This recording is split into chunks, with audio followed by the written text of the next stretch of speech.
今日咧，我哋個簡介啦，咁我呢個係個contact 啦。咁我哋首先會講下衛生署咧會為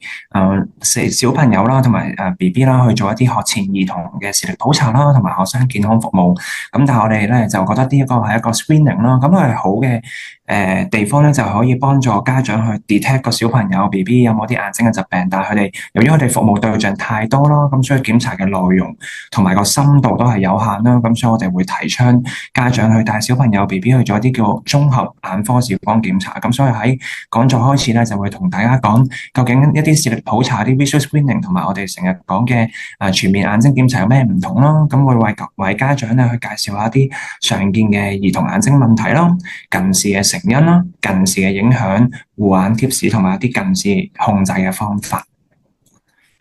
咁咧，其實衛生署啦會為4至5歲嘅小朋友啦做一啲學前兒童嘅視力普查啦。咁就係會檢查小朋友佢哋每一隻眼睛嘅視力啦，有冇啲斜視嘅問題啦，會初步概括檢查有冇啲度數，例如啲近視、遠視、散光。但係咧就唔會檢查顏色判斷嘅能力啦，唔會檢查眼睛健康有冇咩發炎、感染啊、敏感啊等等啦，亦都唔會幫小朋友落眼藥水、放大瞳孔、放鬆個眼球肌肉做啲檢查嘅。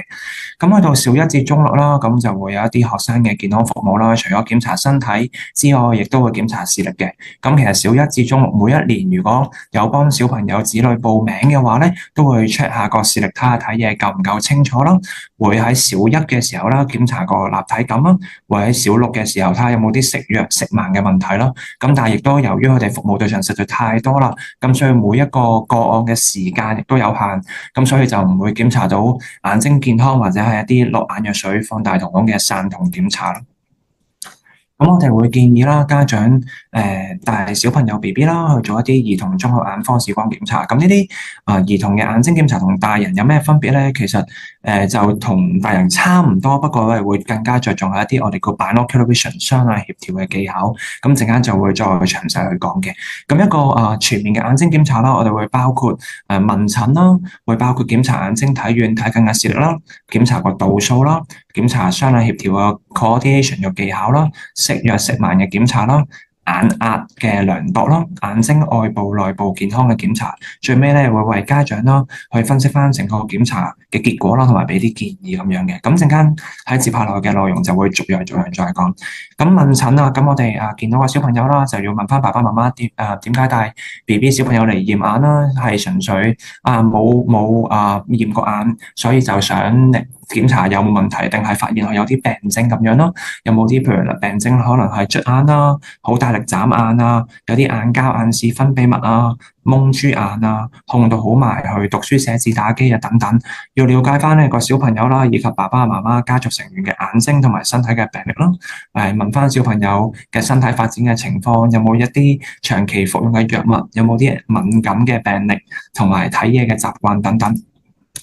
咁去到檢查視力啦，咁如果個小朋友係識得英文字母嘅，咁我哋會叫小朋友去讀視力表上面嘅英文字母咯。咁但係有啲小朋友可能太細啦，佢未識英文字母，咁點算啊？咁我哋咧就會有一啲叫 Lear symbol。咁大家而家喺個 PowerPoint右下角嗰度咧，你會見到有啲圖案啦，可能係圓形、正方形屋仔同埋心心咁樣咯。咁我哋會用啲圖形嚟幫助小朋友去驗眼啦。如果佢唔識講，有啲 matching card、有啲 matching puzzle 咧，係可以俾佢去做配對嘅。咁呢啲圖形係國際間validate，即係 I mean 標準化咗嘅視力表嚟嘅，就唔係我哋 PolyU 自製嘅。咁所以就國際公認，亦都可以係將呢個結果同翻其他小朋友去做一啲比較，睇一個視力合唔合格咁樣。咁但係有啲小朋友真係再細啲啦，佢連 matching 配對都未識嘅時候，咁我哋視光師後可以點樣幫嗰啲 BB 去驗眼咧？我哋就會用一啲叫注視編號，叫 preferential looking。因為咧，根據心理學嘅角度啦，譬如我 present 右上角嗰個卡俾大家去睇嘅時候咧，大家可能個目光就會去咗嗰架船或者嗰條魚嗰度，因為你隻眼睛可以解像到呢啲線條。咁但係如果你解像到啦，咁可能你會識得講呢條係魚，呢格咧係呢個係船嚟嘅。咁或者你唔識講都好咧，我哋就會睇佢隻眼睛係向上碌定向下碌咯。咁如果我哋見到佢隻眼睛係望啱方向嘅，我哋就會將啲卡咧去換另外一張再幼細啲嘅線條，去從而估計個小朋友去望到幾幼幾細嘅線條，咁然後評估翻佢個視力合唔合格，使唔使戴眼鏡或者使唔使換眼鏡咁樣咯。咁右下下邊嗰幅圖都係啦，你會見到有幾塊好似乒乓波拍嘅一啲工具啦，咁你會見到有黑白色嘅間條，有啲粗啲，有啲幼啲嘅。首先我哋會用個粗啲線條嘅去 check 個小朋友 BB 嘅視力啦。咁如果佢隻眼睛係望到嘅，我哋就會再換幼細啲、幼細啲去睇佢每一隻眼睛個視力嘅極限咯。咁所以即使個小朋友可能唔識英文字母，我哋會用圖形；唔識圖形，我哋就會用其他叫 preferential looking 注視編號去檢查嗰個 BB 嘅視力咯。咁去到出度數啦，咁小朋友咧其實人仔細細啦，佢哋個眼球肌肉好發達嘅，有時用力，有時放鬆，個度數咧會好飄忽，好唔穩定嘅。咁所以我哋視光師幫小朋友 BB 驗眼嘅時候咧，驗度數通常會驗兩次嘅，一次係藥水前，咁就檢查到日常生活啦 daily life 嘅度數啦；一次係落咗藥水，放鬆佢眼睛肌肉，檢查佢眼睛真正嘅度數，係啦。咁呢個亦都係喺小朋友我哋常見嘅一個步驟嚟嘅。咁眼睛度數可以有好多種啦，有近視、遠視、散光啦。咁睇下佢睇嘢睇得清唔清，同埋如果度數越深嘅話，除咗睇嘢蒙查查之外咧，亦都有機會有弱視 lazy eye 嘅風險。咁小朋友 BB 啦，可能佢唔會識得答我哋係一鏡清定二鏡清、三鏡清定四鏡清，佢唔識比較，或者係佢識講都好，又唔知佢講得啱唔啱喎。咁如果純粹信佢講嘅，咁有機會驗錯咯。咁所以我哋就會用一啲 objective 一啲客觀嘅方法嚟幫小朋友 BB 驗眼。咁就係你會見到啦，右下角啦，你會見到一支紅色嘅棒，一支黑色嘅棒。咁其實就裏邊入咗好多鏡片嘅。咁我哋到時就可能播啲圖片啊，播啲動畫，播啲卡通片俾小朋友去睇，去俾佢放鬆心情啦。咁然後我哋就會用呢啲儀器照啲光落小朋友隻眼睛度，用唔同鏡片去判斷佢個度數。咁所以小朋友 BB 係唔需要答我哋啊，我覺得1號定2號清啲。咁我哋就已經客觀地揾到佢係近視定遠視定散光，同埋幾多度數，同埋使唔使配眼鏡咁樣咯。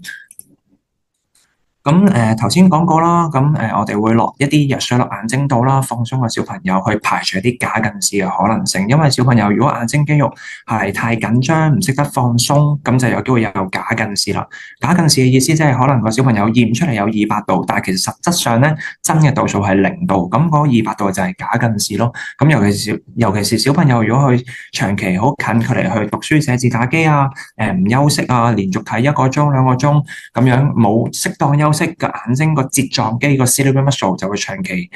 繃緊啊，好用力，好似抽筋咁樣，係啦，咁就放鬆唔到。咁所以我哋喺過程中啦，我哋就會落眼藥水啦，去短暫地啦放鬆小朋友個眼睛肌肉啦，咁然後去驗真嘅度數，排除假近視咯，係啦。咁但係呢啲藥水啦，會有少少嘅一啲唔方便啦，因為落完藥水之後咧，會有4個鐘左右咧，佢哋個瞳孔會放大咗，所以出到街會比較怕光啦。咁可能戴帽、擔遮或者太陽眼鏡會比較適合啦。咁同埋會放鬆個眼球肌肉，變到咧佢眼睛睇近東西嘅時候會蒙查查4個鐘左右咯。咁但係通常過咗4個鐘之後就冇事㗎啦。咁所以都個影響唔算話好大嘅。咁另外啦，我哋左眼右眼咧，其實唔係各自為政嘅，係有個 teamwork，有個 coordination。咁但係有啲小朋友咧，可能有各種各樣嘅問題啦，例如斜視啦，例如可能佢眼睛嘅協調啊、聚合能力比較弱嘅話咧，佢隻眼睛就唔可以有個適當嘅 teamwork 合作唔到，咁佢哋可能個立體感就會差咯。咁可能判斷嗰個物件嘅遠近嘅距離感會差啲，例如所以去打羽毛球啊、乒乓波可能難啲決定個波幾時殺到埋身，幾時要揮動個球拍去打個波，可能會早咗話遲咗揮個球拍啦。咁同埋呢啲雙協調能力欠佳嘅小朋友啦，可能會好容易攰啦，可能會 double vision 睇又會有重影啦，一個蘋果會見到2個，係啦，可能會有弱視啊，會眼好攰啊、頭痛啊等等咯。咁同埋斜視，如果個角度好大嘅話，其實可能影相嘅時候或者同人對望、社交嘅時候都會有俾人發現啦。咁可能影響個外觀啦、自信心啦，或者俾人嘅 first impression 第一印象咁樣咯。仲會幫小朋友檢查啦，有冇啲識弱識盲啦。咁尤其是男仔會比較容易有啦。咁陣間都會再講係啦。咁其實如果 detect 到有識弱嘅話，咁可能就會影響佢平時日常嘅生活啦、學習啦，或者未來揀佢嘅職業，亦都有啲職業係有啲特定嘅色覺嘅要求嘅。咁如果有色弱嘅人士可能揀唔到咯。咁同埋我哋會檢查個眼睛個結構啦、個健康啦，咁眼壓會唔會太高啦？因為眼壓高嘅話就可能容易啲有青光眼嘅問題咯。咁會檢查眼睛外部同埋內部，睇下有冇啲疾病。咁去到最尾啦，就會幫家長概括翻個檢查結果咯，提供翻一啲意見啦，同埋安排翻適當嘅處理、覆診或者訓練啦、轉介等等。咁眼睛外部健康咯，會包括檢查眼皮、眼簾、眼睫毛、眼白、眼角膜、眼淚水啦，咁睇下眼睛有冇啲發炎感染咁樣咯。咁你會見到呢幅圖啦，而家嗰個手抱嘅嬰兒好細個啦，咁未必可以擺到佢個下巴喺個額頭左或者下巴左嗰度被固定嘅。咁所以我哋視光師亦都會用啲比較便攜性高嘅儀器啦，啲 handheld 嘅 device，咁可能佢坐喺 BB 車嗰度，或者喺爸爸媽媽嘅懷抱嗰度，咁我哋就可以完成到個檢查。係啦，咁例如至於眼睛內部健康啦，就會睇下佢個晶狀體啦，即係有冇白內障啦，睇下個視神經頭有冇一啲青光眼啊，或者視神經發炎感染咁樣啦，會檢查個黃斑點啦，檢查啲視網膜嘅血管啦，同埋有冇啲視網膜穿窿啊、脫落啊、撕裂啊咁樣。咁你會見到啦，右手邊嗰幅圖畫就係我個同事可能佢帶咗個儀器喺佢個頭，好似啲 VR headset 咁樣啦，然後擺隻鏡喺BB 嘅眼睛前邊，咁我哋就會 focus 光睇到小朋友眼入邊嘅結構咯，係啦。咁例如你會見到中間幅圖啦，就係一個 normal 嘅 retina 正常嘅視網膜咯。咁至於左手邊嗰幅圖就係一啲天生嘅一啲眼睛疾病，我哋叫 Moeller-Golgi syndrome 啊，中文叫牽牛花症。你就會見到個視神經頭就好明顯同正常嗰幅係完全唔同嘅，係啦。咁呢個就係一啲天生嘅疾病啦，影響住小朋友嘅視力咁樣咯。咁但係可能家長有個問題啦，咦？咁我幾時要幫小朋友安排去驗眼呢？咁我哋就會建議啦，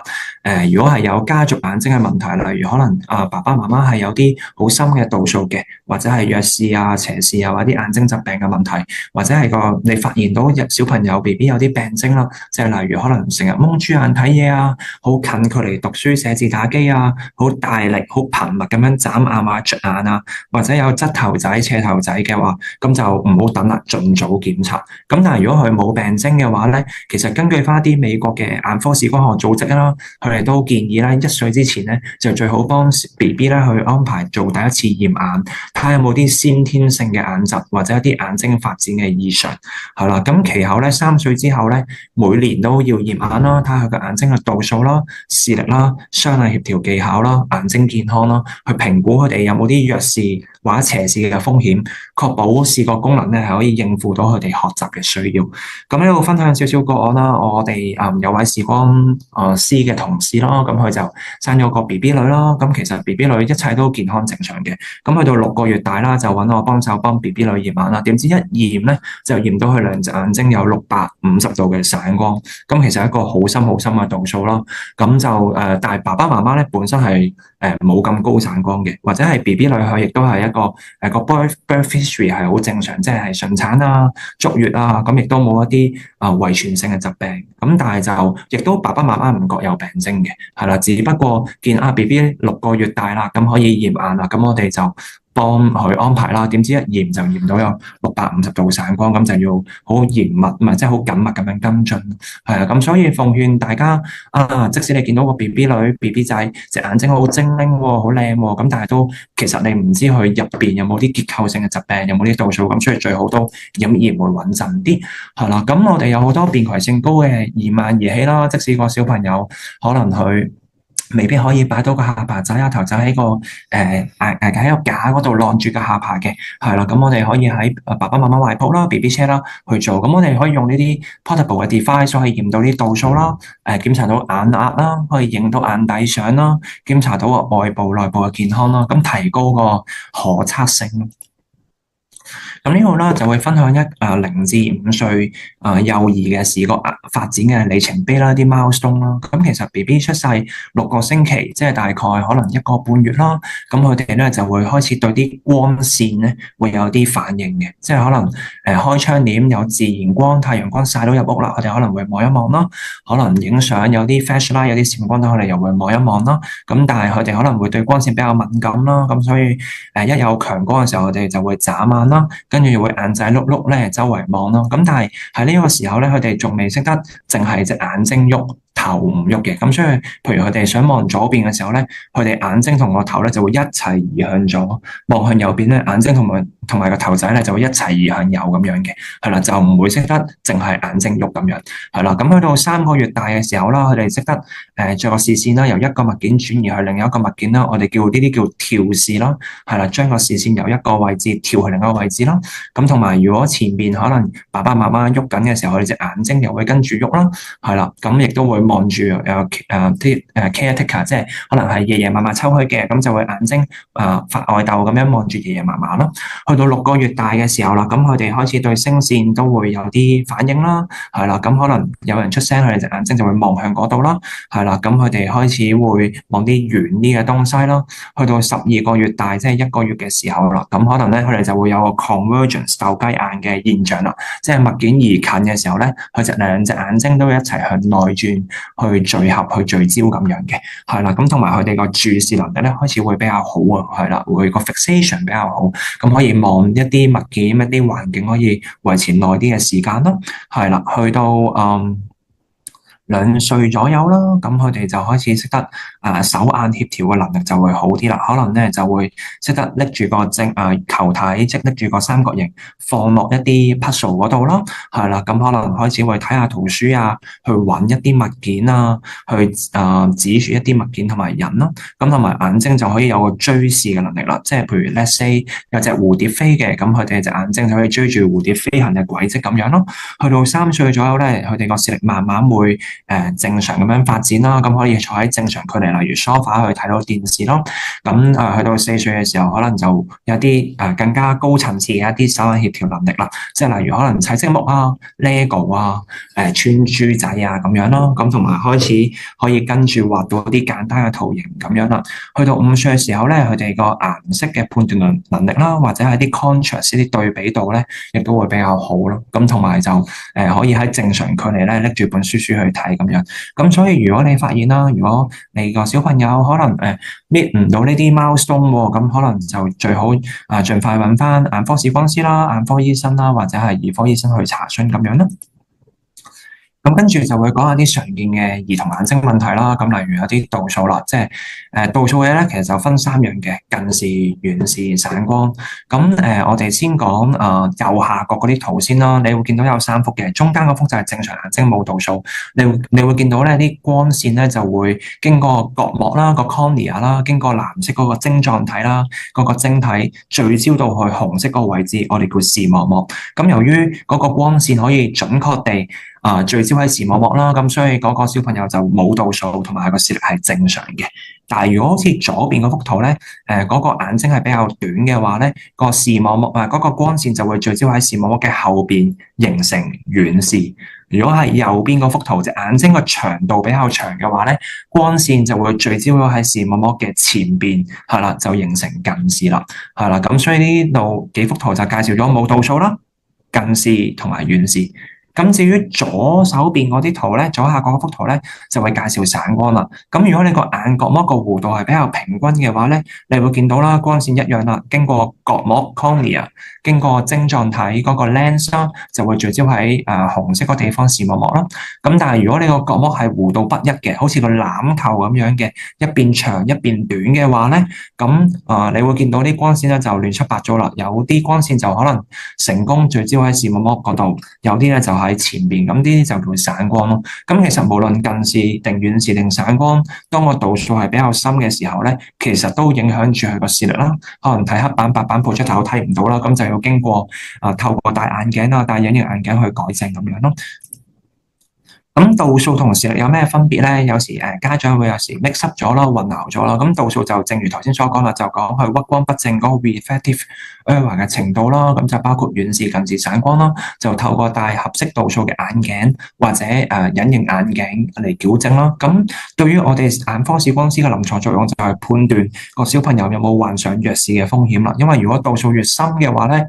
亦都越遲戴眼鏡嘅話咧，咁就容易有 lazy eye 弱視。咁弱視嘅意思即係戴完一個啱嘅度數眼鏡，睇嘢都唔合格，唔及得正常小朋友。咁呢個就叫弱視。咁我哋就可能就要做啲弱視嘅訓練咁樣咯。至於視力咧，就係講佢睇嘢嘅精準程度，嗰個清楚程度係啦。咁有好多樣嘢都會影響住視力嘅，即係例如個小朋友有斜視啊，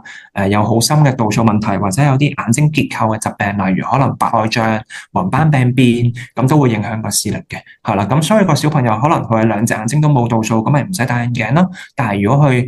右眼經常有個斜視嘅問題，咁都有機會影響視力，可能睇嘢都睇唔清。咁所以如果有視力問題嘅話，我哋就要檢查，咦個原因係乜嘢咧？如果係度數問題，咁就簡單啦，就咁戴眼鏡啦。咁但係如果係斜視嘅問題，可能就要幫佢做啲斜視嘅訓練或者斜視嘅手術咯。如果係白內障嘅問題，就會轉介俾眼科醫生，就係做啲白內障手術跟進。係啦，咁個視力喺臨床嘅作用就係去睇佢個視覺發展嘅指標咯，睇佢有冇弱視同埋個程度咁樣咯。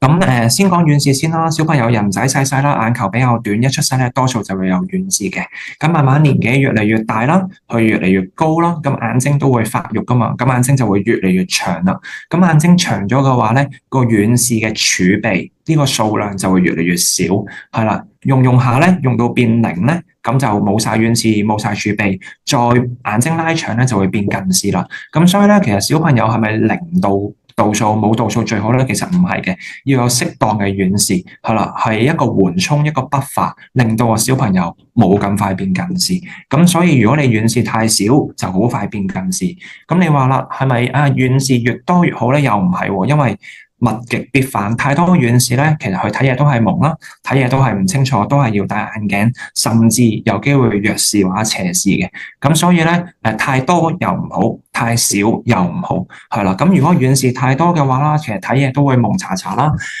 尤其是對於近距離視力影響會更加大，即係例如可能睇手機啊、睇書本啊，就會更加影響大啦，更加蒙啦。咁亦都有機會弱視、斜視啊，眼睛會好攰啊，或者係唔可以好長時間好專注咁樣閱讀咯。咁另外你會見到啦，呢度就 call 咗一啲 study 啦，就係佢講翻香港嬰兒或者係小朋友佢哋嘅遠視情況。咁你會見到有唔同研究啦，去比較二點即係兩個月大嘅小朋友去到10個月，咁你會見到呢個 table 咧，個遠視咧就會越嚟越少啦。即係例如可能3個月大嘅 BB 咧，喺91年嘅研究咧就有300度嘅遠視嘅，但係當佢哋慢慢長大啦，去到10個月就會可能少到去得80度，係啦。咁你會見到個遠視隨住年紀大，眼睛發育，咁然後個眼睛嘅長度拉長，個遠視就會越嚟越少咯，係啦。咁你亦都會見到啦，右手邊啦，其實香港學童6至8歲嘅遠視情況。咁如果你話100度遠視以上嘅比率咧，喺6歲大概係36%啦，去到8歲啦，得翻2成都唔夠。咁所以個總結咧就係個遠視度數咧會隨住兒童生長而發育啦，眼睛個長度變長而慢慢減少嘅。咁至於近視咧，就調翻轉啦，就眼睛太長啦，係啦，咁所以咧個影像就會投放咗喺視網膜嘅前邊啦，令到佢睇嘢會蒙查查。咁尤其是對於遠距離嘅視力影響會更加大嘅，係啦。咁同埋眼睛長會有咩問題咧？就係你好似想像嗰條橡筋咁樣，越拉越長嘅話，條橡筋會越嚟越薄啊。咁橡筋越嚟越薄咧，就容易啲穿窿啊、脫落啊、撕裂。眼邊個視網膜係啦，越容易穿窿、脫落、撕裂。咁所以就眼睛長近視深，其實除咗係要戴好厚嘅鏡片之外咧，其實我哋最關注就係啲眼睛結構嘅疾病，青光眼、黃斑病變、白內障、視網膜問題嘅機會亦都越嚟越大咯。咁所以我哋成日都要講防患於未然，就係喺細個要控制好個近視，否則咧小朋友大個仔大個女啦，尤其是年長嘅，即係喺年老嘅時候，嗰啲眼病就會好容易咁樣出嚟咯。係啦，咁就下一個問題啦，下一個就係嗰啲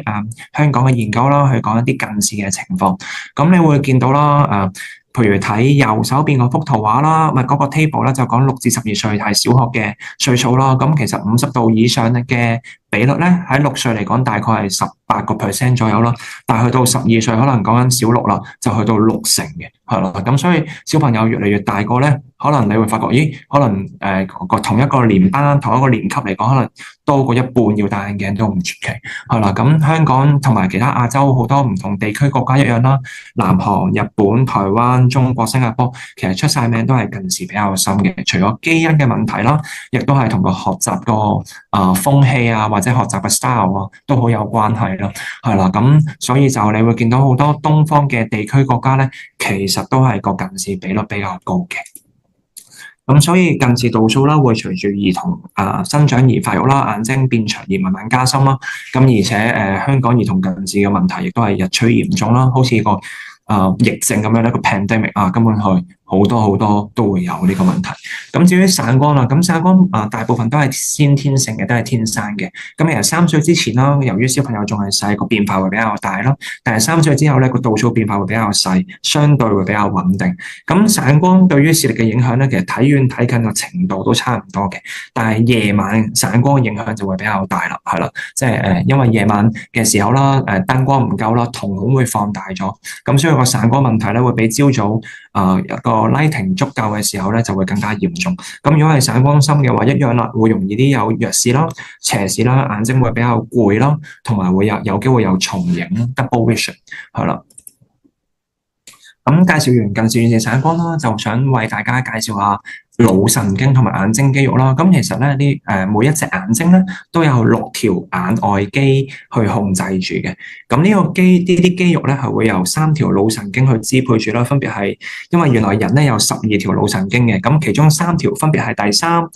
第4同埋第6，呢3條腦神經咧就去支配住呢個眼球肌肉。去望唔同方向，即係例如你而家見到我舉手、放低手、舉手、放低手係個肌肉識喐，但係個肌肉自己係唔識喐嘅，係個神經俾啲信號俾個肌肉，令佢收縮、放鬆、收縮、放鬆佢先識喐。咁呢啲腦神經咧，如果協調成功、正常咁樣運作嘅話咧，咁眼睛個運動就可以望唔同方向望得好精準啦，唔會 over，唔會 under，即係唔會望過龍，亦都唔會望唔夠。咁佢兩隻眼睛個 alignment 就會係好啦，就比較對稱啦，係啦，望啱位啦。咁但係如果係個眼球肌肉有問題，或者個腦神經有問題咧，咁頭先講過啦，有機會有斜視啦，咁有機會影響個外觀啦，有機會令到個小朋友容易啲會側頭啊、斜頭啊，容易啲撲親跌倒，因為佢判斷唔到嗰個樓梯嗰個遠近啊個距離感。咁例如你會見到啦，下邊嗰度有個 Cookie Monster 啦，有個卡通人物啦，你會見到佢兩隻眼睛唔係好對稱咯，佢右眼咧就向住前面望住你嘅，但係左眼咧就飛咗上去，不特止咧，仲有少少向咗入嘅，係啦，咁所以有個上斜視同埋有個內斜視啦。咁至於右手邊嗰個 Schematic Diagram 就為大家咧去介紹唔同斜視嘅方向啦。你會見到嗰個圖畫咧，右眼咧就係正常嘅。就係正視嘅眼睛，左眼咧就分別有個斜視，咁可能斜唔同方向，我哋會有唔同學名俾佢咯。分別係如果斜咗入去鼻哥嘅話就叫內斜視啦，斜去耳仔就叫外斜視啦，斜向上、斜向下就分別叫上下斜視。咁所以斜視嘅成因就係個眼球肌肉啦失去平衡，可能係有肌肉嘅問題，或者係個腦神經問題，導致呢兩隻眼唔可以同時間聚焦喺同一個物件啦。咁我哋斜視可以用個頻率啦，即係經常性定係間歇性，可以用個方向嚟描述佢啦，亦都可以用交替性定非交替性。交替性嘅意思咧，即係有時左眼斜視，有時右眼斜視，咁兩隻眼都輪流有機會嘅。而非交替性咧，即係佢固定都係一隻眼，望遠望近都係右眼有斜視。咁呢啲 case 嘅話，佢右眼個視力可能就會好差啦。咁係咯，就會影響個弱視啦、立體感啊、距離感啊等等咯。咁有時啦，家長都會想或者係老師啊，家長都會想幫小朋友做啲簡單嘅檢查啦。咁當然呢啲簡單檢查佢個結果未必準確啦，唔可以作為一個臨床嘅診斷 diagnosis 咯。咁我哋視光師就會用一啲叫 cover test 過去測試去做啲臨床診斷咯。咁但係呢度都簡單啦，去介紹一個方法俾家長，咁你哋可以喺屋企幫小朋友去初步概括去睇下隻眼睛嘅問題咯。咁你可以用啲電筒啦，照啲光落個眼睛啦。咁照嗰個光落眼睛，眼睛就有個反光噶嘛。咁所以你會見到而家右手邊嗰幅圖畫啦。右眼左眼嗰個黑色眼珠中間咧，咪有個白點嘅。嗰白點咧就係講緊個反光位。咁而藍色三角形咧就係個鼻哥嚟嘅。咁我哋就會睇個反光位。右眼同埋左眼係咪對稱啦？咁例如你會見到呢度有有六個scenario 六個情況啦。咁最上邊嗰排咧就係嗰個反光位咧就對稱嘅，咁所以一個正常嘅眼睛啦，冇斜視咯。咁然後下邊第二至第五幅圖咧就講緊左眼有分別有內斜視啦、外斜視啦、上同下斜視。咁但係有時咧亦都好難講嘅，因為咧有啲假斜視，咁係比較難分嘅。咁所以有時你眼看未為真，你覺得小朋友 BB 有時眼睛會有啲斜視嘅問題，但係可能經視光師、經眼科醫生檢查過話冇喎，呢個係假斜視，就係有個因為佢哋個鼻梁咧比較扁啊，咁眼皮咧好快咁樣曲墜落嚟，即係有近鼻嗰邊嘅眼白，就形成一個錯覺，個小朋友好似有啲鬥雞眼，有啲內斜視咁樣，但係檢查過就冇事。咁所以你可以比較第二同第五幅圖咧，唔係，所以第二同第六幅圖咧，大家都係兩隻眼睛啦，咁又有個反光位啦。咁但係第二幅圖就係一個真嘅鬥雞眼，而最底嗰幅圖就係一個假斜視咯。係啦，咁如果做完呢個 Herzberg test 初步覺得小朋友有斜視嘅，咁就可以帶小朋友去眼科視光師度查詢啦，然後預約咗啲全年嘅眼睛檢查咯。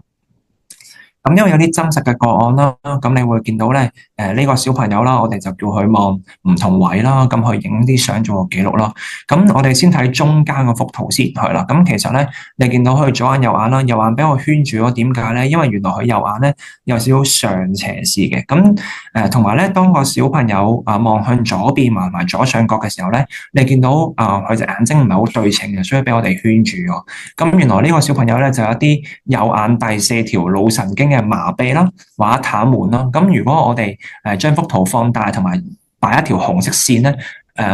做一個reference 做個參考咧，可能各位家長會容易啲去明白，係啦。咁你會見到啦，如果喺最上面幅圖啦，我哋拉條紅線嘅時候咧，你會見到咧紅線係 match 到左眼嘅白色反光位，但係右眼嗰個反光位咧明顯係高咗嘅。咁所以個妹妹咧有個右眼嘅上斜視嘅問題啦，而且呢個右眼上斜視咧，當我哋叫佢向左邊望或者向右側頭嘅時候咧，會更加明顯嘅。咁所以就咁睇呢三幅圖咧，我哋就可以概括到個小朋友咧，其實唔止係眼嘅問題啦，就係咧係右眼第四條嘅腦神經有啲我哋叫 palsy 啊，中文譯做麻痹啦，或者癱瘓啦，係啦，或者係比較弱啦，導致咧個小朋友有啲上斜視嘅問題，係啦，尤其是向左望啊，向右側頭比較明顯。咁呢啲 case 就要可能轉介啦，去做一啲MRI 啦，磁力共振去再做一啲進一步嘅診斷。咁另外啦，呢個係一位大人啦，咁你會見到咧，佢右眼咧其實有少少鬥雞眼內斜視啦，同埋佢右眼睛望右邊嘅時候咧，其實唔係好望到嘅。即係當我叫佢望右邊嘅時候咧，佢左眼望得好好，但係右眼咧唔係好跟到，咁就係有另外一條腦神經嘅麻痹或者癱瘓啦，就係右眼嘅第六條，係啦，咁就有啲鬥雞眼啦。咁另外啦，就介紹下一啲叫調節力啦，accommodation 啦。咁原來咧，人咧望遠東西，例如可能望黑板咁樣嘅，我哋隻眼睛係要放鬆嘅。但係當我哋望近東西，例如望手機、書本、iPad 咧，我哋隻眼睛要用力嘅。咁但係我哋望由黑板望書本，由書本望黑板嘅時候，你個眼睛個轉換嗰個 focus 係咪轉換得快咧？個效率又高唔高咧？即係你當好似部手機咁，可能佢影到好遠好遠嘅景物。可能影到好近好近嘅花咁樣計，係啦。咁由花望再向望個遠景，由遠景望影翻去花，佢個轉換個 focus 個速度夠唔夠快咧？係咪到位咧？咁我哋就會檢查佢個調節力咯，係啦。咁佢會唔會 focus 錯咗個位咧？咁令到佢可能睇嘢睇唔清啦，可能會好攰啦，可能會個手眼協調會差啲啦，咁可能係寫字就會比較烏哩單刀啊，比較亂七八糟啊咁樣嘅，同埋可能佢寫啲字可能就唔可以喺條間線上面寫字，可能會飛到離荷離辣咁樣咯。咁另外啦，就係啲眼睛嘅聚合能力啦。咁原來望近東西嘅時候，我哋就要好似左邊嗰幅圖畫咁樣有個 convergence，兩隻眼睛有少少鬥雞眼咁樣咯。咁當望遠東西嘅時候，就有機會要兩隻眼睛直視有個 parallel 或者甚至係 divergence 咁樣。咁但係有啲小朋友可能佢隻眼睛向內轉同埋向外轉嘅能力都欠佳嘅，咁就有機會影響個雙眼協調能力㗎。咁我哋啦就會好似你當成件事好似健身、減肥、瑜伽咁樣啦。我哋視光師就會喺驗眼房啦，幫小朋友做啲雙眼協調嘅評估啦，檢查佢視力啦、斜視啦、立體感啦、眼睛肌肉嘅活動能力啦，係啦，眼睛嘅調節 accommodation、聚合 convergence 等等。咁然後睇下有冇啲項目係比較弱嘅，咁然後咧就會對症下藥啦，安排啲視力嘅訓練，係啦，咁個小朋友咧就要定期翻嚟我哋診所度上堂啦，學點樣做練習啦，然後可能就要買少少工具，然後翻到屋企啦，每日做完功課、溫完書啦，去做我哋俾佢嘅練習咁樣咯。咁成件事就好似減肥、健身、瑜伽咁樣，由淺入深，由簡單着手，係啦。咁過程中可能要買少少道具，你想象好似你舉重練大隻，你要買啞鈴，你瑜伽可能要買啲瑜伽衫褲啊、瑜伽席咁樣，咁我哋就可能會建議家長買少少工具去強化小朋友嘅眼睛肌肉嘅能力，希望改善佢個視力啦，改善佢嘅學習同埋生活嘅質素啦，同埋減少需要做眼睛手術嘅需要咯，係啦。咁係啦，呢度就係講啦，我哋會每個小朋友個個案都唔同嘅，即係有啲小朋友個情況比較簡單啲，可能就快啲去完成成個訓練咯。係啦，有啲小朋友哇個個案好複雜嘅，可能好多個項目都唔合格，我哋就要密啲嘅復診或者係要耐啲嘅時間先去訓練。咁我哋會因材施教啦，係啦，即係因應每個小朋友嘅能力啊、配合程度啊等等去調整訓練嘅安排同埋難度咯。咁但係呢啲訓練係需要三方面，包括視光師啦，包括家長同埋小朋友咧，去努力啦，去配合咁樣嘅。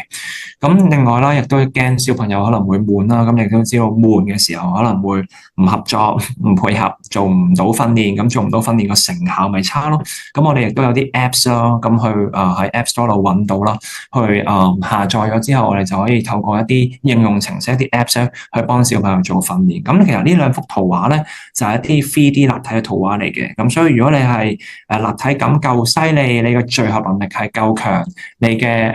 調節能力係夠犀利嘅話咧，你會喺呢兩幅圖畫見到有啲見到有啲文字，一啲英文字母或者數字浮出嚟、突出嚟，咁又好似做 MC 做 multiple choice 咁樣，佢就揀翻咯。咁用應用程式有個好處咧，就係個 Apps 會幫你計分計時，咁我哋就會用個分數同埋時間咧去睇個小朋友有冇進步退步咁樣。咁同埋就可以俾佢有個 check record，即係 I mean 我有冇比上個禮拜強咗咁樣、勁咗咁樣。咁同埋亦都有啲軟件啦，我哋如果係用軟件嚟做訓練嘅話咧，咁家長啦同埋視光師啦可以搖佢咁樣去睇到個小朋友個 compliance 啊，究竟咩日子佢有做練習，去做嘅成績如何？咁有啲圖表去表示佢 before and after 之前之後有冇進步或退步咁樣咯，咁就可以用啲標準去量度啦。咁你會見到係啦，呢度就好詳細啦，寫晒佢咩日子、咩時間做第幾次練習，做嘅 setting 嘅難度係如何啦，做嘅分數如何啦，咁就一目了然啦。係啦，咁同埋亦都為咗吸引啦，同埋維持小朋友嘅興趣啦。咁呢副係一副啤牌嚟嘅，咁呢個係一個啤牌嘅背面啦。咁一樣啦，如果小朋友訓練成功嘅話，佢個聚合、佢個調節能力、佢個立體能力係勁嘅話咧，佢可以玩呢副魔術啤牌咧，就睇個背面就知正面係咩公仔咩圖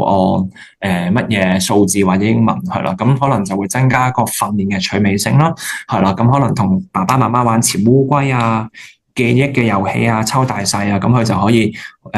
有啲巧妙去睇到嗰張卡其實係乜嘢啦，係啦，咁可以增加佢嘅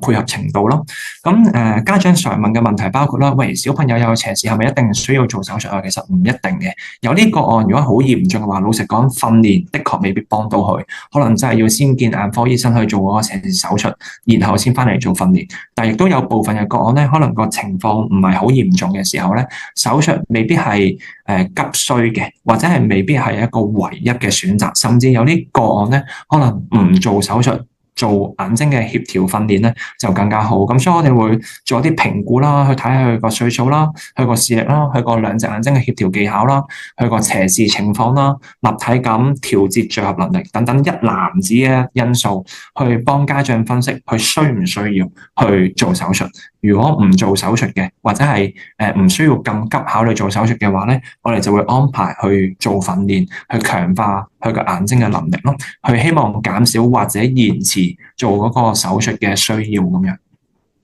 咁頭先你可能聽我講啦，不斷講弱視，咁弱視 LASIK 又係咩咧？弱視係講緊咧，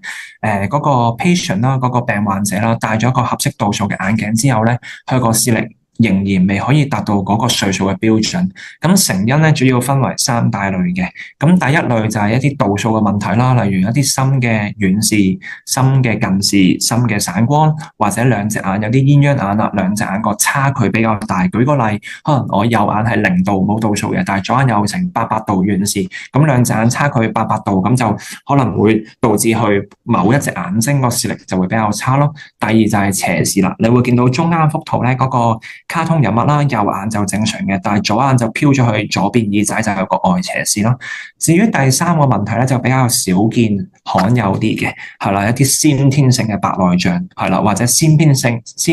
嘅眼皮下垂，就係個眼皮耷咗落嚟遮咗個眼睛。咁呢啲層面嘅弱視咧，通常就比較罕見啦，但係亦都比較嚴重嘅。咁通常就要做咗手術去處理咗先嘅。係啦，咁若是越早治療係咪越好咧？咁當然啦，越早發現、越早去干預、越早去處理嘅話咧，就會比較好。尤其是咧係8歲之前，8歲之前咧係視力嘅黃金發展期，係啦。咁如果喺呢段期間我哋發現唔到有問題，或者發現到都好啦，冇做一啲適當嘅干預、適當嘅處理嘅話咧，有機會令到視力發展就會比較延遲啊，比較緩慢，令到咧佢個視力功能就比較弱啦。咁可能影響佢學習啦，或者係佢微生活啦，或者係職業嘅表現係啦。咁我哋越早發現、越早治療個成效就越好。咁但係而家有一啲新嘅研究發現咧，即使嗰個 patient 去到青少年或者成人嘅階段啦，我哋亦都可以透過一啲新式少少嘅方法，例如一啲雙眼協調啦，例如一啲會感知學習啦 （perceptual learning） 啦，或者虛擬實境一啲 virtual reality 一啲 VR 嘅方法咧，去訓練翻個視力同埋立體感嘅。咁但係當然啦，等到咁遲先去處理咧，其實個難度啦、成效咧，老實講都係冇細過8歲之前黃金期咁好嘅。咁所以就有問題就梗係唔好等到大咗先處理啦。咁就越早治療就會越好咯。咁我哋弱視嘅治療方法啦，咁就首先要睇下有冇啲病理性嘅原因啦。正如頭先所講，先天性嘅白內障啦、眼皮下垂啦。咁如果呢啲個案就要盡早去做啲手術去處理咗個病理性嘅根源先。咁如果係冇呢啲問題嘅，純粹係度數問題，下一步啦就係戴一啲眼鏡啦，去 correct 咗個度數啦，correct 個鴛鴦眼啦，correct 啲遠視、近視、散光啦。咁但係如果戴完眼鏡個視力都係唔達標嘅話咧，我哋就會進行啲遮眼嘅治療啦，就係可能你都有時喺街度都會見到一啲小朋友要戴住個眼罩遮住隻好眼，去逼佢隻壞眼，逼佢隻弱視嘅眼睛去用多啲。你想象就好似鋤強扶弱咁樣，去逼佢隻弱視嘅眼睛去使用鍛鍊咯。但係如果都唔得嘅話咧，我哋就會再進行一啲視力嘅訓練啦，係啦，一啲鍛鍊佢個調節啦、對焦啦、聚合啦嘅能力啦，去做一啲方法係啦，做一啲感知學習啦、虛擬實境等等嘅訓練。咁當然啦，每個個案嘅原因，每個個案嘅程度都唔同，咁所以實際上我哋揀咩方法咧，都要因人而異嘅，都要驗過眼睛先知，咁所以都係要做個檢查先睇到。咁例如有啲啦，就係你會見到，譬如VR 啦，就係你會見到個小朋友咧戴住個 headset， 戴住個 VR 嘅頭盔，咁佢手咧可能揸住個遙控嘅。咁你會見到右手邊中間嗰幅圖咧，就係虛擬實境 virtual reality 嘅例子啦。咁咧其實你見到左右兩個畫面啦，咁右眼咧就係個小朋友嘅 good eye 好眼睛，我哋就將啲畫面嘅影像咧較低對比度啲，個 contrast 較低少少，你見到成個畫面比較暗色少少嘅。左邊咧就係小朋友嘅弱視眼睛 LASIK， 我哋就將成個畫面咧較啲光啲嘅，係啦，個對比度高啲嘅。咁左眼就望到個乒乓波，右眼就見到個乒乓波拍。咁咧佢就要戴住個頭盔啦，拎住個遙控啦，佢要左眼望到個波，右眼咧望到個乒乓波拍，然後揮動個遙控將個波咧擊落嗰啲磚塊度。咁所以玩呢個遊戲咧，佢係需要兩隻眼同時去使用嘅。咁所以如果我哋兩隻眼都俾 high contrast，俾個高對比度嘅畫面佢咧，可能隻好眼就會抑制咗隻壞眼啦。咁佢隻壞眼即係隻弱視眼咧，隻左眼咧就乜都睇唔到。咁所以你會見到點解兩邊眼望出嚟嘅畫面要一光一暗咧，就係特登嘅，係特登去調校，令到佢可以兩隻眼都用到嘅。咁然後隨住佢慢慢訓練啦，佢隻弱視眼可能慢慢變得叻仔叻女咗啦，冇咁差啦。咁我哋就會將好眼嗰個對比度咧提高翻咯。去到最尾咧訓練嘅後期咧，希望小朋友可以喺兩隻眼都喺高對比度嘅畫面嘅情況下咧，都可以玩到呢個遊戲咯。咁最下邊嘅幅圖啦，就係個小朋友戴住紅綠眼鏡啦，玩俄羅斯方塊啦。咁你會見到有啲方塊係紅色嘅，係弱視嗰隻眼睛睇到嘅；有啲方塊係綠色嘅，係好眼叻嗰隻眼睛去睇到嘅。咁玩俄羅斯方塊就要兩隻眼一齊睇到紅色、綠色嘅方塊，然後去完成呢個遊戲咯。咁所以呢一啲就係一啲新式嘅訓練啦，係就唔使遮眼嘅，就做啲叫雙眼視覺嘅訓練，去另外一個層面、另外一個方向、另外一個方法去訓練小朋友隻眼睛咁樣。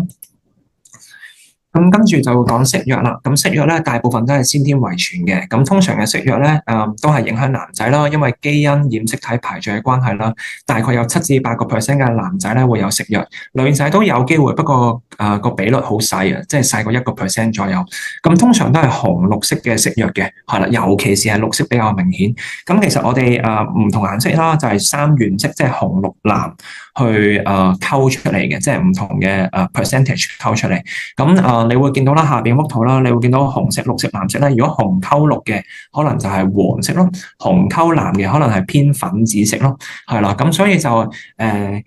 其實如果係有紅綠色弱，尤其是綠色嘅色弱咧，其實佢唔係淨係綠色會弱嘅，佢連啡色啊、黃色啊都會爭少少咁樣。咁右手邊啦，你會見到右下角有幅圖畫啦，咁就係唔同生果、唔同蔬果咁樣啦。咁如果係正常顏色判斷能力嘅patient咧，就會係左上角 normal vision 嘅。咁如果係綠色色弱嘅話咧，就係右上角嗰幅；如果係紅色色弱咧，就係左下角嗰幅。至於如果係藍色色弱咧，就係右下角嗰幅。咁所以呢個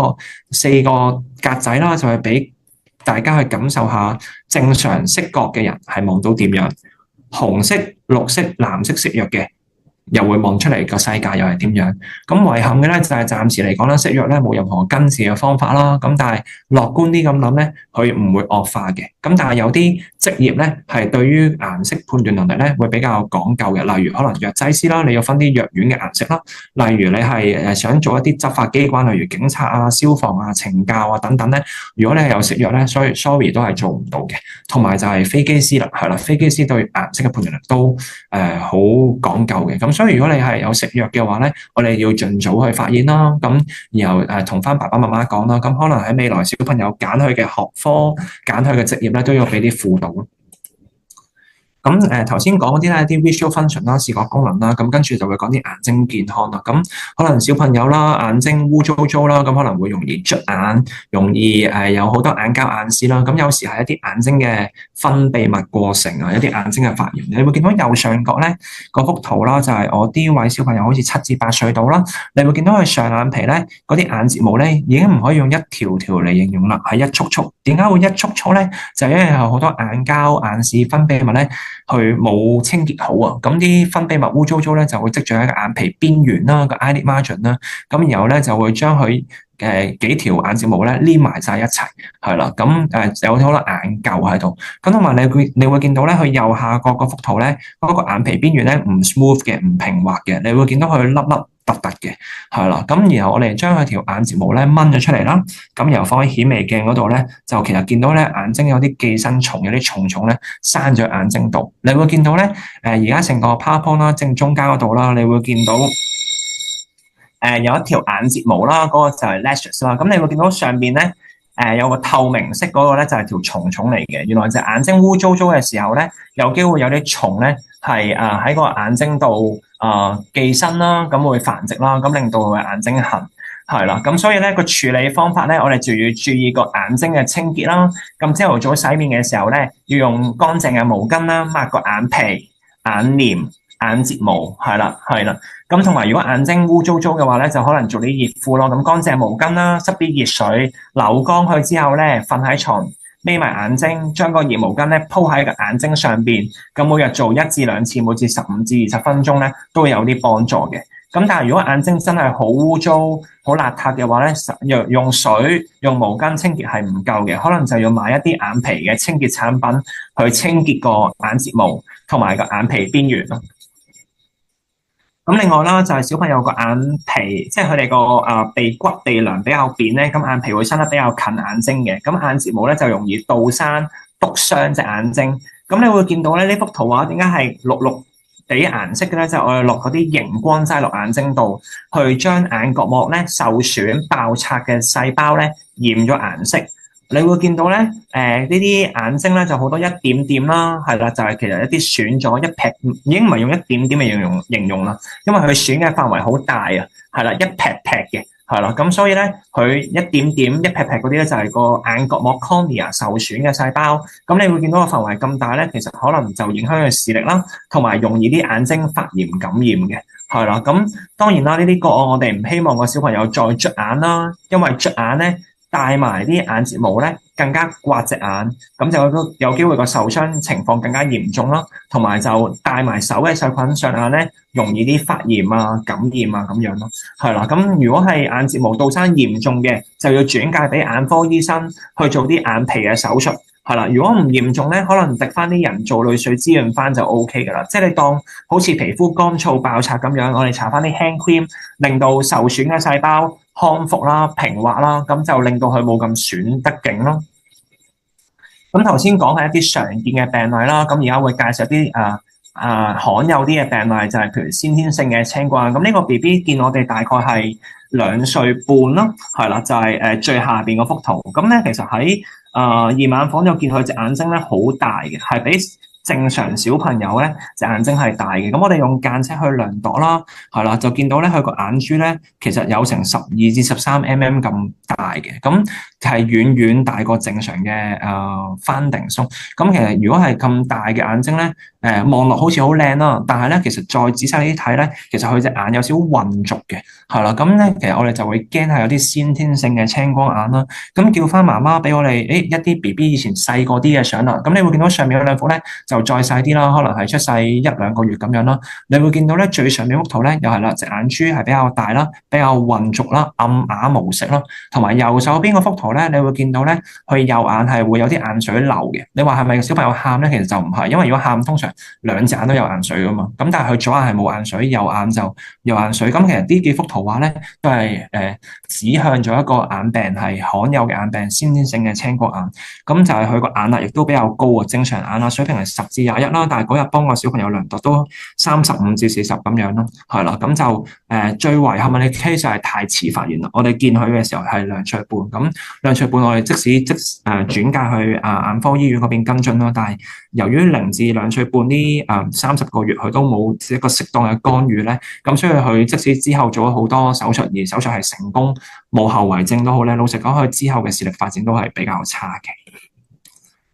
咁仲有啲係創傷性嘅白內障啦。咁呢個小朋友就濕疹好勁嘅，全身成塊面都有濕疹，咁佢就好痕，咁佢就自己揾一啲方法咧去止痕。咁佢就發現咧，如果用按摩槍嚟按啲手啊、按啲腳啊，咁就可以減少痕癢嘅感覺，佢就唔會拗咯。咁但係佢隻眼都好痕喎，咁佢點樣算咧？佢就眯埋眼，用個按摩槍咧按壓隻眼。咁但係經過按摩槍不斷咁樣打壓隻眼咧，你會見到咧右上角咧有一個白色一撇撇嗰個就係個白內障嘅情況，係啦。咁所以咧，佢呢個唔係先天性嘅，而係一個 traumatic 一個創傷性嘅白內障，就係經過按摩槍一啲壓力嘅打壓之後咧，佢晶體受到影響，咁繼而有啲結構性嘅變化。咁當然啦，呢個白內障亦都係比較大啦，二嚟佢比較中間啊，咁影響住個小朋友睇嘢。咁所以我哋見到呢個個案之後，都會轉介去眼科醫生度做啲白內障手術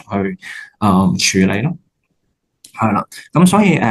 總括而言啦，咁其實眼睛有好多問題，咁小朋友未必識得去表達啦，因為太細個。同埋咧，如果佢兩隻眼都有問題咧，可能佢兩隻眼都矇，佢都未清楚過，佢就唔知咩叫矇啦，佢亦都唔會識得同你講，或者佢一隻清一隻矇，咁佢亦都平時可能睇電視睇黑板佢都睇到，咁佢就唔會知道矇查查嗰隻眼原來係有問題嘅。咁所以總括而言就係小朋友佢未必識講啦，咁所以就建議家長可能盡早帶小朋友去檢查眼睛啦，定期去檢查眼睛啦。咁經我哋去檢查就會睇到佢有冇問題，又俾啲適當嘅建議啦。咁好多家長都會問啦，近視嘅問題啦，咁所以呢都會同大家講一講。咁頭先可能都輕輕講過啦，我哋 PolyU 就喺2012做一啲研究啦，咁就去研究啲小朋友小學生小一至小六嘅近視嘅盛行率。咁你會見到咧可能75度以上嘅話咧6歲就18%啦，咁12歲左右已經去到60%，甚至咧如果我哋講高度近視600度或以上咧，去到12歲小5小6嗰啲年紀咧，大概有4%添，係啦，咁所以就個近視嘅盛行率好勁啊，係啦，咁有好多因素啦，咁包括先天性爸爸媽媽有冇啲近視嘅基因啦，咁研究發現如果爸爸媽媽是但一個甚至兩個係近視或者深近視嘅話咧，咁其實仔仔女女咧亦都容易啲變近視或者係近視加深得比較快嘅，咁但係呢啲往往都係控制唔到噶嘛，咁我哋唯有就係着重喺後天因素去處理啦，咁例如。如果你係長時間好近距離閱讀、寫字、打機嘅，咁又係容易啲變近視咯。可能你個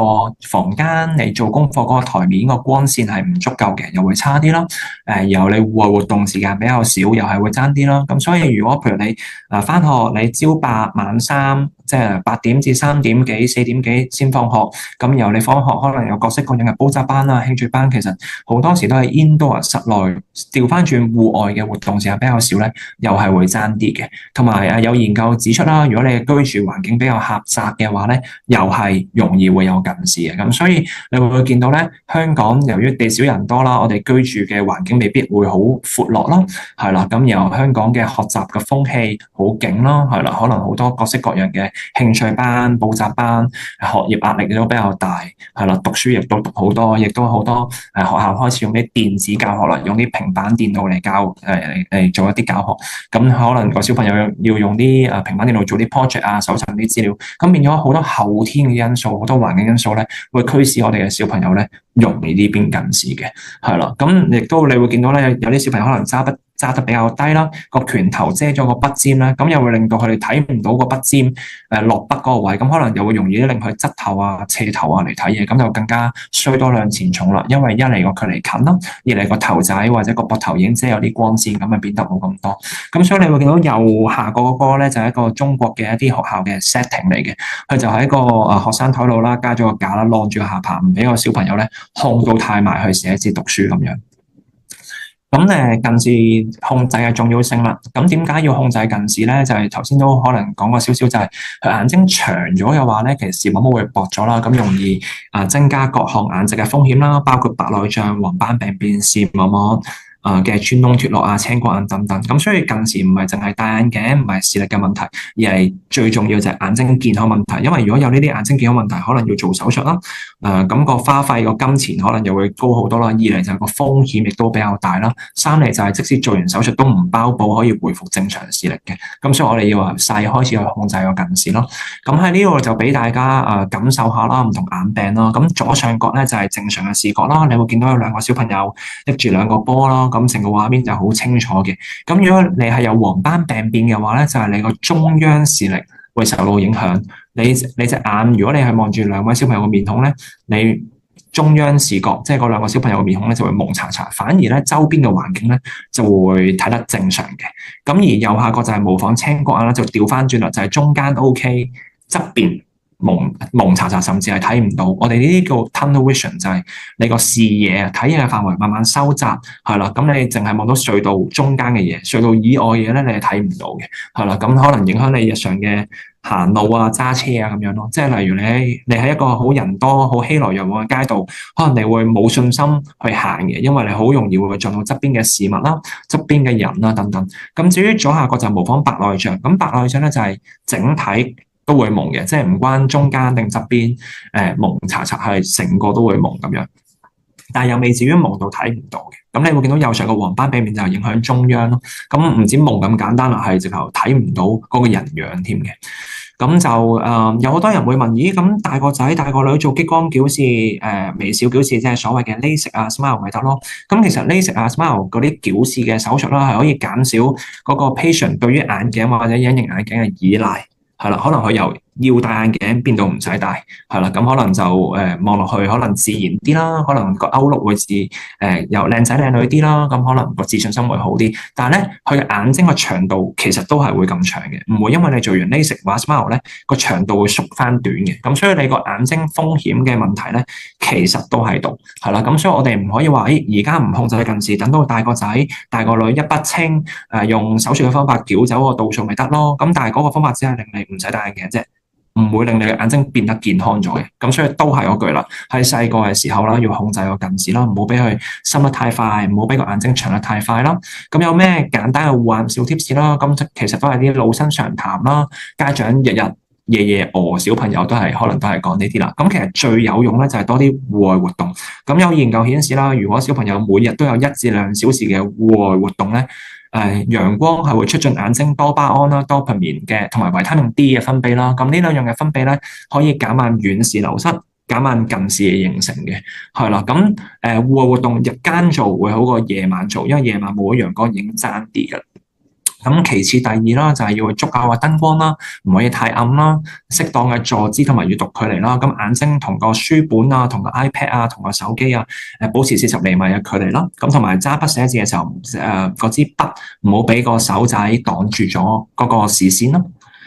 係啦，咁同埋咧，適當嘅休息啦，望近距離，例如讀書啊、手機啊、iPad 嗰啲都係啦。每20分鐘咧，近距離嘅工作咧，最少休息20秒，係啦。咁呢20秒咧係望啲遠嘅景物，遠嘅景物咧唔係望電視喎，再望遠啲嘅，例如窗景啊、街景啊咁樣。即使你話望出窗喺啲高樓大廈，俾啲樓擋住你嘅視野，其實都唔緊要嘅，你照望好過你望電視咯。咁同埋如果小朋友係有需要戴眼鏡啦，例如近視、遠視、散光咧，就記住戴度數眼鏡啦，唔好話時戴時唔戴咯。同埋如果有近視嘅話，最好係戴足度數，係啦。咁我之後會講點解嘅。咁同埋當然定期驗眼啦，因為小朋友佢哋其實眼睛變化，眼邊個度數變化比較快，咁可能每6至12個月就要定期去覆診檢查，睇下使唔使換眼鏡啊等等。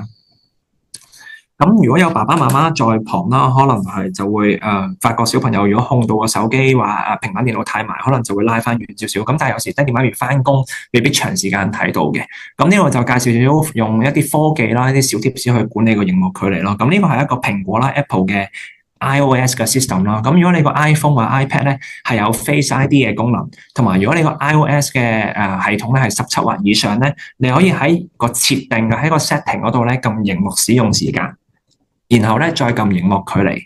然後咧就 activate 即係開啟咗呢個熒幕距離咧。咁你要俾少少時間去學習嘅，即係你唔係一開咧佢就即刻佢就即刻識得警告你嘅，可能佢要學1-2日咁樣。咁然後咧佢學習完之後咧，如果佢 detect 到發覺到你個熒幕距離係少過30 cm 咧，你本來可能睇緊 YouTube 睇緊IG 咁樣咧，佢就會有個警告提示，嗰個 warning signal 遮住你本來嘅畫面，唔俾你睇。你要咧拉翻遠少少，佢先可以俾你睇到嘅，係啦。咁所以我哋可以透過呢個設定啦，去幫小朋友慢慢去潛移默化咁樣管制去睇手機或者睇平板電腦嘅距離。咁呢個係 Apple 啦。咁其實 Android 咧都有類似嘅功能嘅，不過個設定有少少唔同。所以首先你要用你個 browser 啦，呢個網頁嘅瀏覽器啦，上呢個網址啦，由 search 一個apps 啦，呢個應用程式啦，又安裝咗去之後咧，你就要開啟一啲功能，允許去拍照同埋錄製影片嘅，係啦。咁然後咧佢就會 detect 到，如果我冇記錯咧，蘋果呢個咧就係去detect 30厘米咯，即係如果咧個小朋友或者個大人都係嘅，你個熒幕距離少過30厘米，佢會警告你。咁至於 Android 呢個咧，大概係25厘米度咯，係啦。咁所以可以管制個小朋友啦，唔俾佢擺咁近啦。咁同埋呢個 Android system 咧，你可以 set 密碼嘅，係啦，唔俾佢咧去停用咗呢個程式嘅，係啦。因為有時你知小朋友學嘢好快噶啦，即係佢發現到點樣去開啟呢個功能嘅話，可能佢會幫你刪咗佢咪冇網管。咁但係呢個Android 呢個咧，你可以 set 密碼嘅。咁如果你 set 咗密碼，佢唔知噶嘛，咁所以就冇得俾佢停用咁樣。係啦，咁可能喺驗眼嘅過程啦，咁視光師見到小朋友有近視啦，咁家長應該又點樣做咧？咁首先就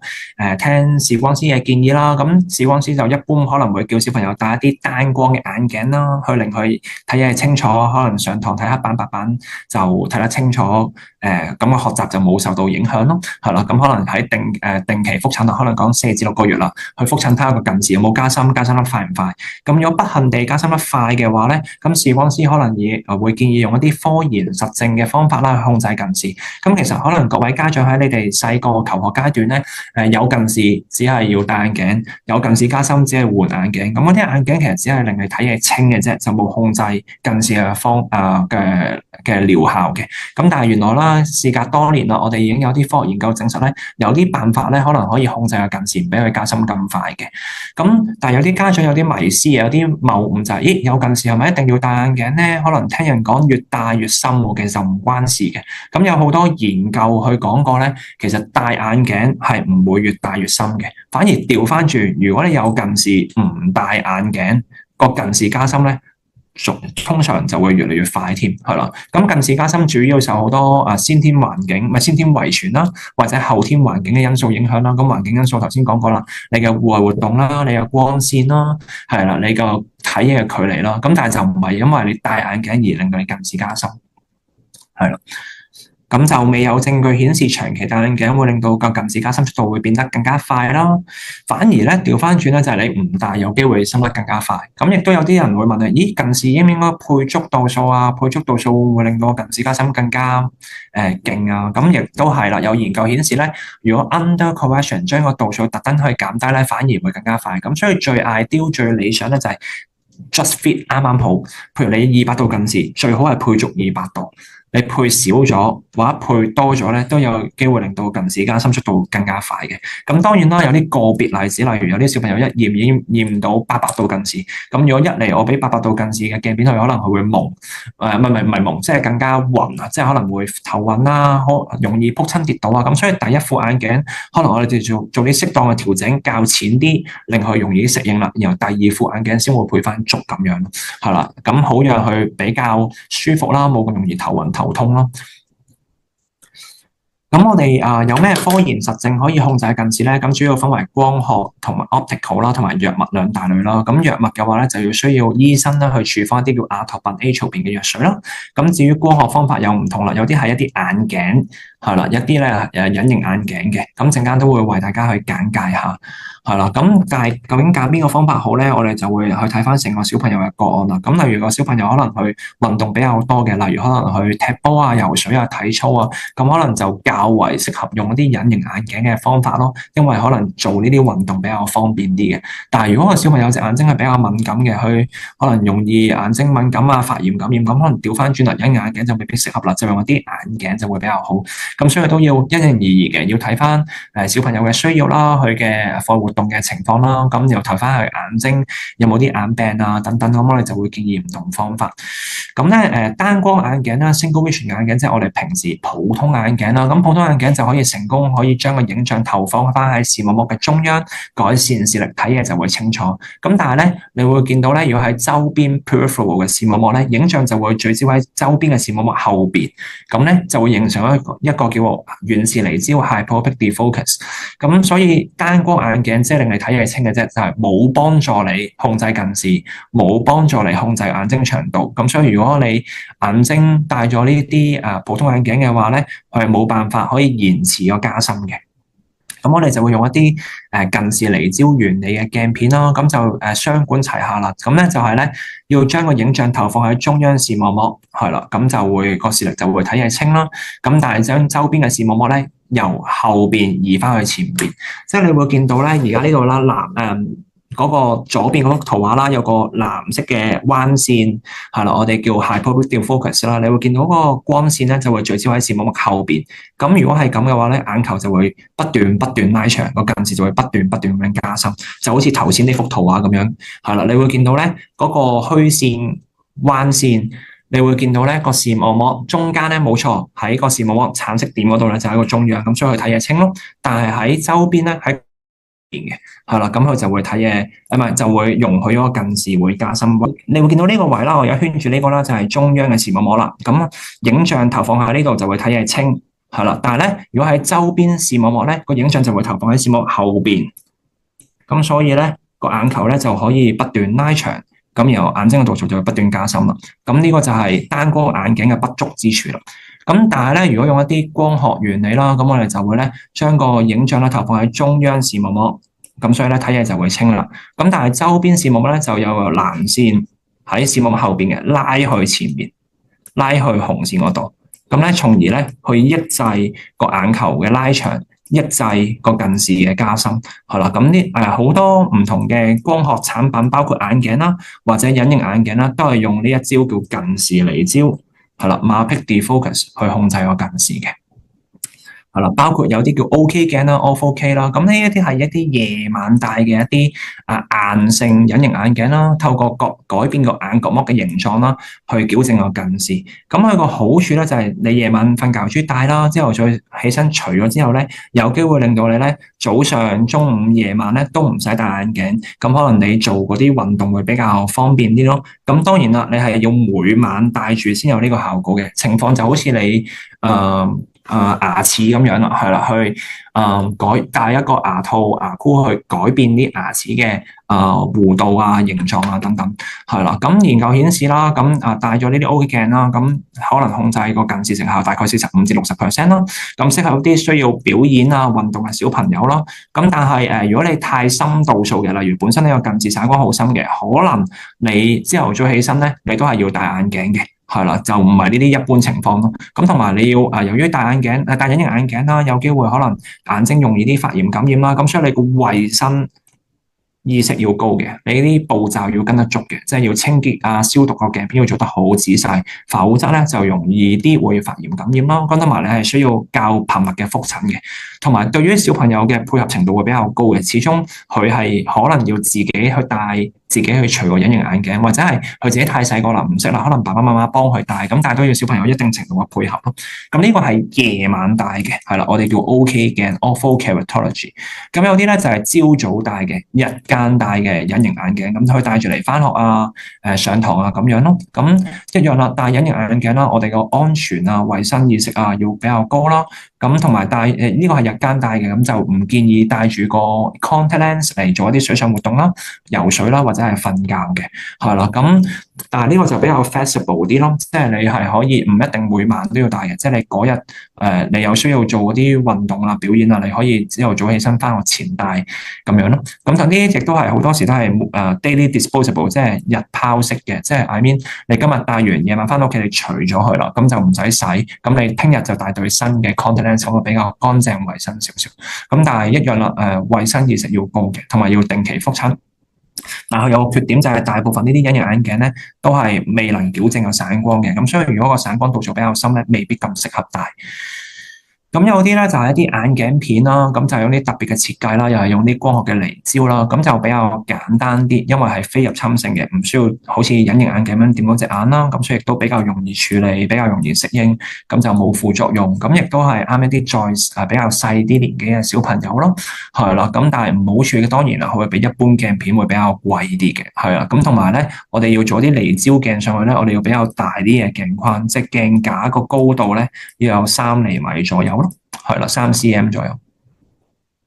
咁另外就係一啲眼藥水啦，咁眼藥水就係用一啲 A 槽片亞托品嘅眼藥水啦。咁而家係用一啲叫低濃度嘅眼藥水，咁所以個負重比較少嘅。咁睇翻啲學術文章嘅報道啦，或者我自己臨床經驗咧，其實如果你係低濃度眼藥水，可能0.01至到0.05%，如果你係每晚1滴嘅話咧，基本上冇乜副作用啊。即使有都好咧，老實講個程度好少嘅。咁但係如果亦真係有副作用啦，咁有咩副作用啦？咁就係可能瞳孔會放大啦，出到街會比較怕光啦。咁如果佢對光線好敏感嘅話咧，可能要配一啲叫變色嘅鏡片啦，或者一啲太陽嘅鏡片咁，即係 I mean 太陽眼鏡啦，同埋可能會令到眼睛肌肉放鬆啦，睇近東西咧可能有少少蒙查查嘅，係啦。咁使用上都比較簡單，因為每晚臨瞓滴眼藥水咁就搞掂。咁同埋對於個度數咧就冇特別要求，冇特別限制嘅，係啦。咁但係呢啲藥水啦就要揾眼科醫生去開俾你啦。咁眼科醫生係要揾私家嗰啲，政府係冇呢個服務嘅。咁同埋你話譬如睇兒科醫生係唔得嘅，要睇眼科醫生先可以開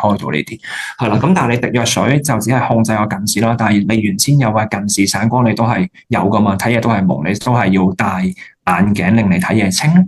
咁所以呢度就簡單介紹咗唔同近視控制方法啦，包括藥水，包括眼鏡，包括兩種嘅隱形眼鏡，有種有夜晚戴，有種日間戴，佢哋各自嘅特點啦、好處同埋唔好處，同埋一啲注意嘅事項咯。咁都係啦，冇一個方法係完美嘅，係啦。佢哋大家控制近視成效都係大概5至6成左右咯。咁但係邊個方法係最好咧？咁就要睇翻個小朋友成個個案、成個生活習慣先可以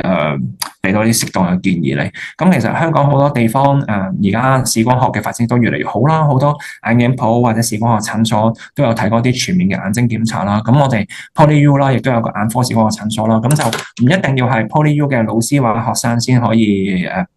報名預約驗眼嘅。其實我哋服務對象係廣大嘅市民啦。咁我哋最細係驗6個月大嘅 BB 係啦，即係6個月嘅 BB 半歲嘅 BB 我哋都開始驗噶啦。咁然後小朋友、青少年、大人、老人家我哋都會驗嘅，係啦。咁呢度有一啲 contact information 啦，包括電話啦、fax 啦、電郵啦。咁我哋都有 web booking 網上預約嘅。咁但係如果大家有需要嘅話，可以 scan 個 QR code 或者撳條 link，咁揀翻你得閒嘅日子時間咯，係啦。咁我哋都有兩種服務嘅，一種係註冊視光師，就畢咗業嘅視光師啦。咁佢哋個收費會比較貴啲嘅，但係診症時間會比較短啲。咁另外咧，亦都有啲係學生視光師，佢哋係 Year 4、Year 5，即係4年班至5年班嘅學生啦。因為我哋呢科讀5年嘅，咁佢哋都有啲實習啦。咁佢哋就會係學生視光師幫你驗眼，但係為咗確保檢查嘅質素啦，同埋完整程度啦，有啲臨床嘅導師、一啲 supervisor 去 supervise 去俾一啲意見啊，同埋幫手再驗眼。咁所以時間係會長啲嘅診症時間，但係個價錢都會比較廉宜啲，比較平啲。咁所以大家睇下你需要係邊種服務啦。咁另外其實我哋同慈惠幼苗亦都有好緊密嘅合作啦。咁亦都好多謝慈惠幼苗咁多年嚟，我哋其實19年開始合作。咁我哋2019年開始，我哋學校啦，我哋眼科小學院咧都為 Healthy Seed 啦，慈惠幼苗每年寫4份嘅 article 咯。